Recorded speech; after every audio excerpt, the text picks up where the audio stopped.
In this first movement, we'll be focusing on our dorsiflexion. And we're going to start with it being in a fully weighted position. So we're first going to establish our zero line so that we can evenly disperse our weight between our legs and our upper body. So let's stand in the line of the hip. You can bring your feet together, pivot out once with the toes, align the heels behind. That creates the line of the hip. This is a direct alignment with the femur and the acetabulum and tripod connection. So from up to down, this is building that proper weight distribution out of the femur head that connects into the acetabulum and the tripod. Now your goal here is to equalize, to find 50% out of each one. Even if you have a leg length discrepancy or some sort of pelvis anomaly or a scoliotic curve, see if you can bring some equalization into your feet. And then consider your right and left, 50% in the right, 50% in the left. So you have that. Then you have your tripod weight distribution. And that's an equalization of 3 points in your feet, a little bit more in the big toe foot pad than the small toe foot pad. And then you hold this and you pull your pelvis back slightly, because a lot of you are pelvic thruster and butt tuckers out there. So pull your pelvis back a little bit, equalizing the legs and the feet, building in that proper weight distribution. And that helps to decompress the joint system and prepare the body to be mobilized in a more accurate manner. So after establishing that, we're going to go into a split stance. We'll slide our right foot back 1 foot length. So the toes are going to match the heel line. The right toes will match the left heel line. And notice immediately how you put more weight into your right foot. So equalize the weight distribution by putting 40% in the front left side and 60% in the back side. So it's not 80-20. You want to have it just a little bit more equal. Now what we're going to do is we're going to slowly bring the right knee forward. So that back knee goes forward, and then the ankle on the right side, the right ankle angle will increase. So just go down or bring the right knee as forward as you can while keeping the right heel on the ground, the back heel. So we're working the back leg. The right knee goes, and it's okay if the right knee goes in front of the toes. So if you look down off of your right knee and you're beyond the toes, that's okay. Now pull that right leg back into an elongation, straight leg. So having the right foot back to start is already a dorsiflexion. There's already a sense of dorsiflexion happening in the right leg, the back leg, because of the angle that the ankle is in. Now we're going to increase that once again by bringing the right knee forward. The right knee bends forward. Try to keep yourself upright vertically. Don't lean too much into that left foot. Remain in that right foot. And you're bending the right knee, keeping the awareness of your right heel on the ground. And then we just hold it there. The knee is forward, the right heel is on the ground. That's creating a decompression in the ankle joint. in addition to supporting the bone positioning of the ankle. Now pull the right foot and right leg back. Okay. Let's do it again. I'm just going to change my position here. Bring the right knee forward. Doesn't go forward very far, just enough so it increases the angle of the ankle. Keep the right heel on the ground. And pull back. And forward. So this is increasing the mobility of the dorsiflexion in our back leg, the right side. And come back. Okay, so that's the main movement we'll be focused on. Now we're going to change our vector of our knee. So currently, the knee's been going forward. It's been going in the inline alignment, is what we call it.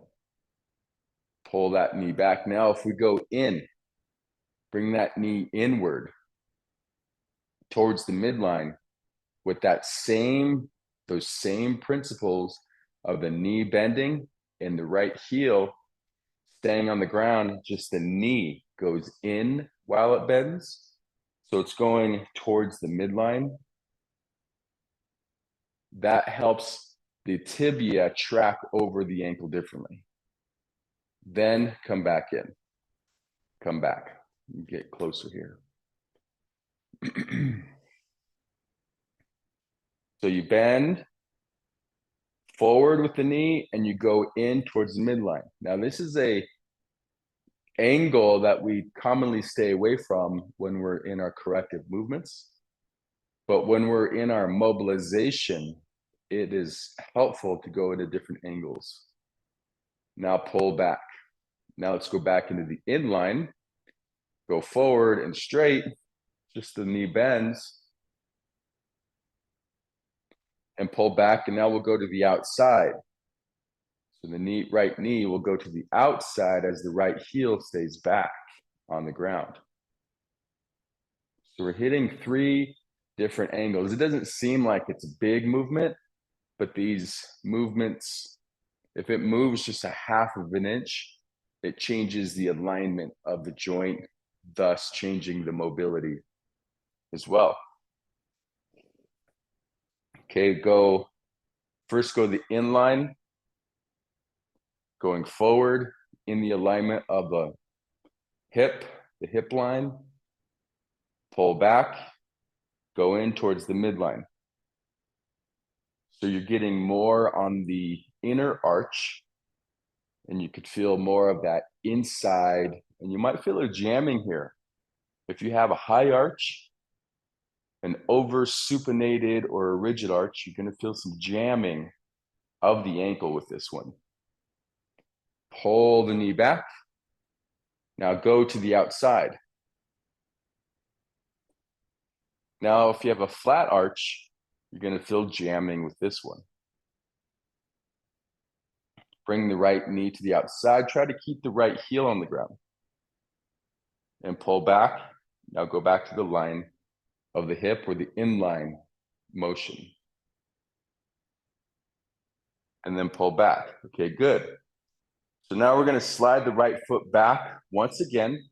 Another foot length in the same alignment. So just pull it back. You can see the impression maybe on your yoga mat, or you can inch your way back. But now we're in this longer split stance. It's a little bit harder to balance here. But notice first, initially, how you're 90% in this back leg. Go ahead and hinge forward so you have more weight in the left foot. So right now, already, this back foot is in dorsiflexion. This ankle, it's already in dorsiflexion. Now, if we bring the right knee forward, it won't go as far forward as before. You can bend the left knee. Bend the left knee and bring this right knee forward. The knee won't go as far forward because it's already starting in a greater dorsiflexion.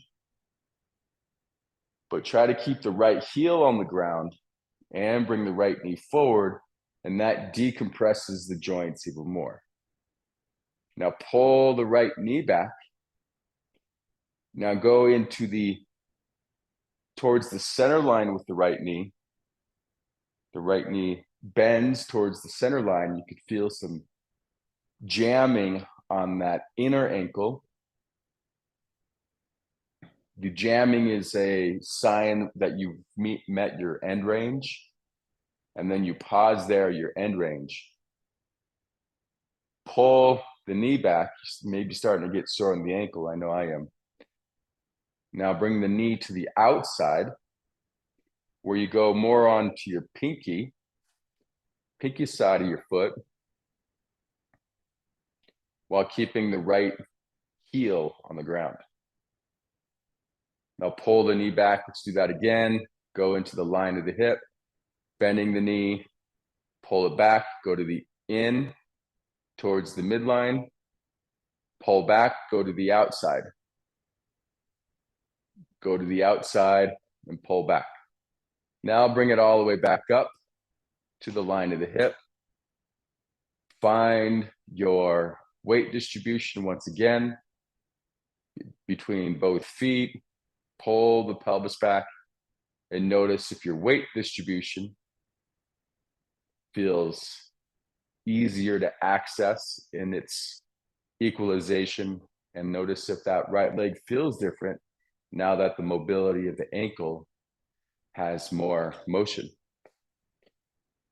Okay, we'll now go over to the left side. Slide the left foot back 1 foot length on the line of the hip line.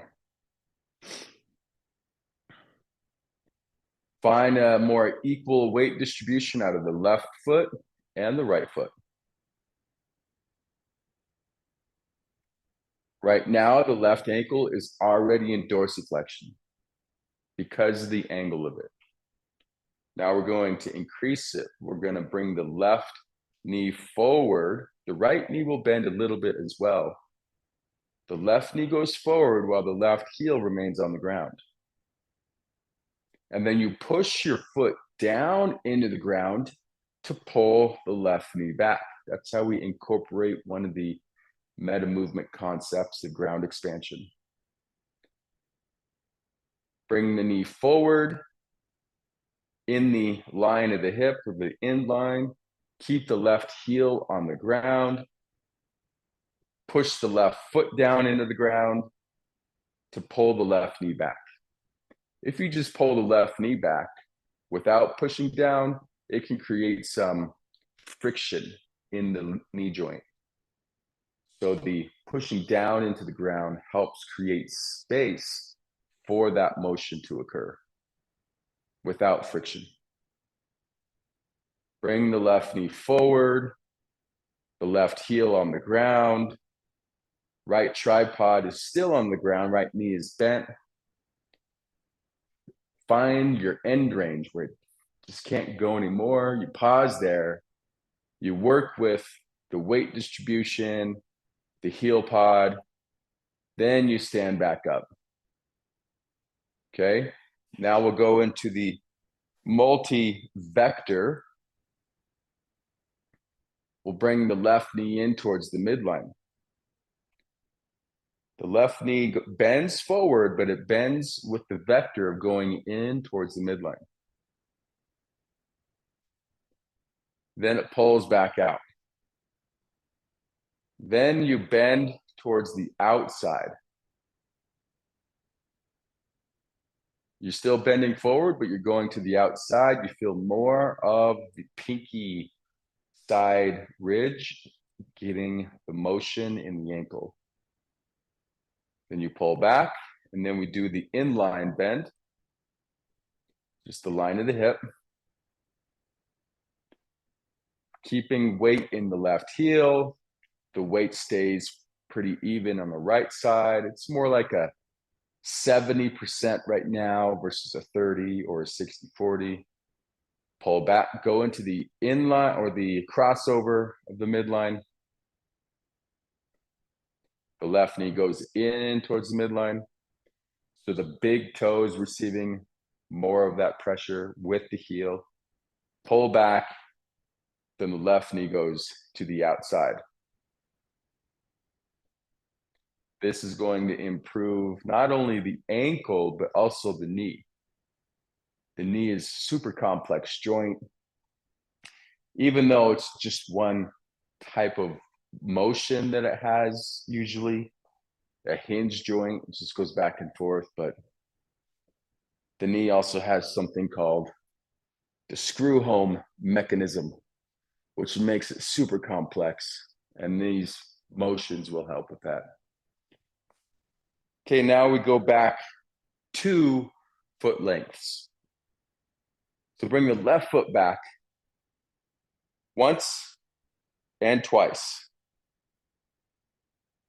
Okay, from our Regenerate 6 Body Code classes, we have this cue that I haven't brought in yet today yet, but what we do is we square up the pelvis. So we bring the left pelvic headlight forward and the right pelvic headlight back. That makes our pelvis go forward, which creates more of a finer, precise line out of our legs. So now that we understand what we're doing in our ankle, we can bring that cue in. That's part of our femur code classes, and anytime we're doing the lunges. So you can bring that left side of your pelvis forward, the right side back, equalizing your weight distribution out of your feet. Whenever you do that, you're already changing the alignment into a more correctional place. Now go into an inline knee bend with the left side. Again, it won't go very far because you're starting from a dorsiflexed place already, a deeper dorsiflex. The knee bends forward. The heel might lift up on the ground, off the ground, but you work to get it towards the ground. Then you pull that left knee back. Now bring the left knee in towards the midline, where the pressure goes more into the big toe side of your foot. For those of you who are just now learning the language of meta movement and you're jumping in, this is your first few weeks. Nice job for working with all the cueing and trying to understand what the heck I'm saying over a video. Pull back. Now go to the outside. The knee bends and goes to the outside. So it's like starts from neutral, goes to the outside. Then pull back. Do that again. The line of the hip going forward. Pull back. The knee bends to the inside. Pull back. Bends to the outside. And then notice how the right knee is also bending to help support with the weight distribution. Otherwise, you get super wobbly. Pull the leg back one more time. Knee goes forward in the line of the hip. Pull the knee back. Bring the knee in towards the midline. Pull back, and then knee goes out, away from the midline, away from the line of the hip. And pull back. Then we step forward, finding that line of the hip, the foot underneath the hip joint, the pelvis in the 0 line, and noticing the immediate differences of the ankle mobility and how the foot is connecting to the ground. It's quite some change in a short amount of time. Okay, now we're going to slowly make our way down to the ground. We're going to lay in the meta restore position.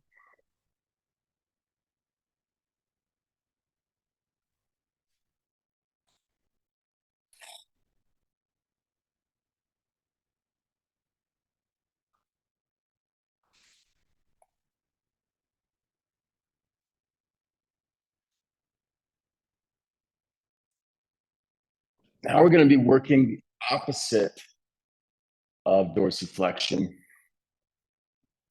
which in clinical terminology, it's called plantar flexion, but we commonly call it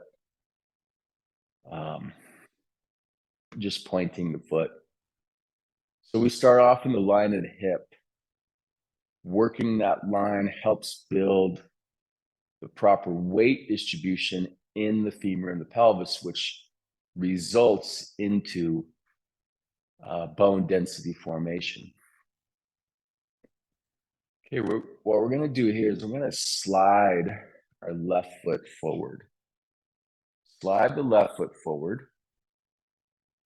And you slide it until it becomes challenging to keep the full tripod, including the toes, on the ground. There's a certain point, and it's changes in everybody's body. The angle of the knee won't be the same across the board. And the distance will be different for all of us. In addition to, each leg will have its different blueprint as well. So just slide the left foot forward until it becomes challenging for you to keep your toes and your feet on the ground. And then you pause here. And this is going to start to build the sole of our foot. This is strengthening the bottom of the foot muscles. Regardless if you have a high, over-supinated, rigid arch, this is going to help bring that arch into a better balance. Or if you have a flat foot that doesn't have any muscular development at the bottom of your foot, this will help build that as well. So it's an equalizer. It corrects both in both directions. So as we're here in this, just connecting our toes and our feet to the ground in the greatest distance, we begin to notice that we have some new activations that are happening on our shin and our feet and our arches. And then we're holding this activation, training the brain to the muscle connection so that the brain can and the muscles can activate quickly anytime the muscles are required in the bottom of the foot, which is all the time, really. So if we pause here at the end range, notice how maybe you can inch just another, you can go forward another inch after the brain and the body have communicated on how to activate. So essentially, you just go a little bit further, past the first end range distance. You go beyond that and you hold it again. And the only action you're doing is just pulling the toe tips into the ground. And the foot, the big toe foot pad and the small toe foot pad. That's your main action right now. Okay, now let's slowly bring the left foot all the way back to the meta restore position. Take a moment just to tune in to what that did to your foot and to your ankle.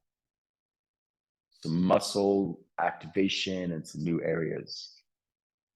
Okay, now we're going to slide our right foot forward. Now you want to try to slide your foot along the line of the hip so that it doesn't go off to the side. That changes the way the foot interacts with the movement if it's too far off to the side or too far in. So just look down at the foot to make sure it's matching the hip line. The hip line is where the femur head connects to the acetabulum. Now go stretch your foot out as far as you can when the toe can still touch the ground. You want to feel that big toe foot pad. If the big toe foot pad can't touch the ground, then you pull your foot back towards you a little bit, the knee bend is going to be different on this side versus the left side. So your action here, your job basically is just to push or pull the big toe foot pad, the big toe piano press part of your toes into the ground, in addition to the pinky toe foot pad. And that pinky toe piano press is much harder to get to. So just work on the pinky toe foot pad, big toe foot pad, and the pinky toe piano press, which is at the tip of the toe. All you're doing is working to get that down to the ground when you're at the greatest length of your foot away from your body, while holding the ability of your ankle to be in this position. Once you hold the end range and your body and brain, muscle and brain communicates, then perhaps you can go another inch. Test that out for yourself. Can you go another inch or so while maintaining the big toe foot pad pressure, the small toe foot pad pressure, and the big toe piano press, just the tip of the big toe pressing into the ground? If somebody came along and looked at us and like, what is that person doing? They're not doing anything for their body. But for us, we can certainly feel a lot going on in our feet, ankle, and shins. Okay, now slowly slide the right foot back, give those muscles a break. And now we're going to slide the left foot forward. Now we're going to change our vectors similarly to our knee. So just picture this for a moment. We're going to slide our left foot out like we did. And then we're going to keep the heel in one place. Then we'll point the toes, but we slide the feet or slide the toes to the inside, pointing towards the center line. And then we find the big toe foot pad connection to the ground. We slide it back to the line of the hip, then we slide it away from the line of the hip. But we're going to slide the foot along the flat surface of the ground. So try not to pick it up in movement, try to slide it. It's just like gliding. It's like throwing a flat rock and skipping a rock along the water. Imagine it just very lightly sliding along the surface of the ground. Okay, first slide the left foot away from the body. Notice how your end range has changed. Connect your big toe foot pad, your big toe piano press, while keeping the left heel pod connected to the ground. Slide above the ground the left foot to point it in towards the midline, going to your end range. Now that left knee is going to collapse in a little bit, but you don't want it to just collapse in. You want to keep it active, so you pull it out.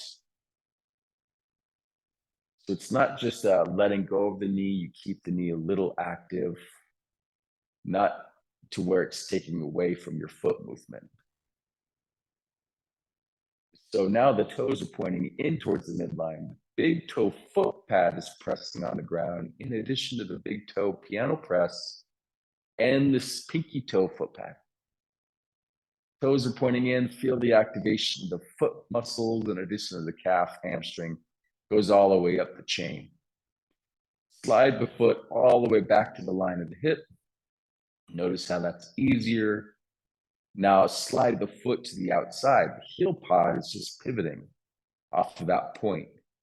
The heel doesn't per se move, stays in one place, just the toes and the tarsals that are moving. So now point the toes away from the midline.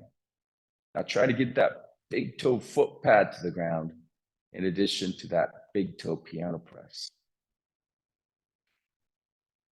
This is working a lot of the ankle in addition to the sole of the foot. Bring the toes back to the line. Now see if you can inch a little bit further in the distance away from the pelvis while keeping the big toe piano press, the big toe foot pad, and the small toe foot pad connected to the ground.